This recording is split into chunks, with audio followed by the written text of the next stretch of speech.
इच्छा पूर्ति कुएं, मुझे बहुत अमीर बनना है और मुझे एक बंगला भी चाहिए। कुछ ही दिनों में उस आदमी के पास एक बंगला था। इसी तरह और कई लोग इस कुएं में सिक्के डालकर अपनी इच्छा मांगा करते और कुआं उन सब की इच्छा पूरी करता। लेकिन इच्छा पूर्ति कुआं अब बूढ़ा हो चुका था। उसकी शक्तियां भी खत्म हो गई थी। अब वो किसी की इच्छा पूरी नहीं कर सकता था। हे इच्छा पूर्ति कुएं, मुझे एक हार चाहिए। मुझे अब तक अपना हार नहीं मिला, क्योंकि अब इच्छा पूर्ति कुएं की शक्तियां खत्म हो गई थी और वो बहुत दुखी रहता। काश कुछ ऐसा हो जाए जिससे मेरी शक्तियां मुझे वापस मिल जाएं और मैं लोगों की इच्छाएं पूरी कर सकूं। मुझे ये बिल्कुल अच्छा नहीं लगता कि वो मेरे पास से खाली हाथ लौट जाते हैं।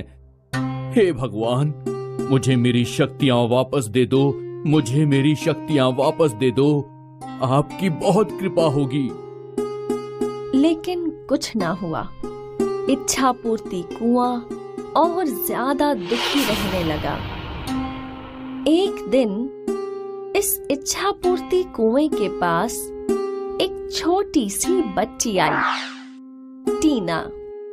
हे इच्छा पूर्ति कुएं, मैंने सुना है आप सबकी इच्छा पूरी करते हैं। प्लीज मेरी भी इच्छा पूरी कर दो।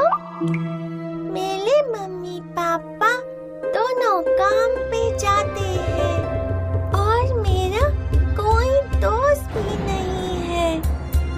मैं चाहती हूँ कि आप मुझे एक छोटा सा पपी दे दो, जिसके साथ मैं दिन भर खेल सकूं। प्लीज। ऐसा बोल टीना ने वो सिक्का कुएं में डाला और स्माइल करके वहां से चली गई। और अब इच्छा पूर्ति कुआं और उदास हो गया। काश मैं इस छोटी बच्ची की इच्छा पूरी कर सकता। ये कितनी भोली और क्यूट है। भगवान कृपा करके मुझे मेरी शक्तियां वापस दे दीजिए। मुझे इस छोटी बच्ची की इच्छा पूरी करनी है।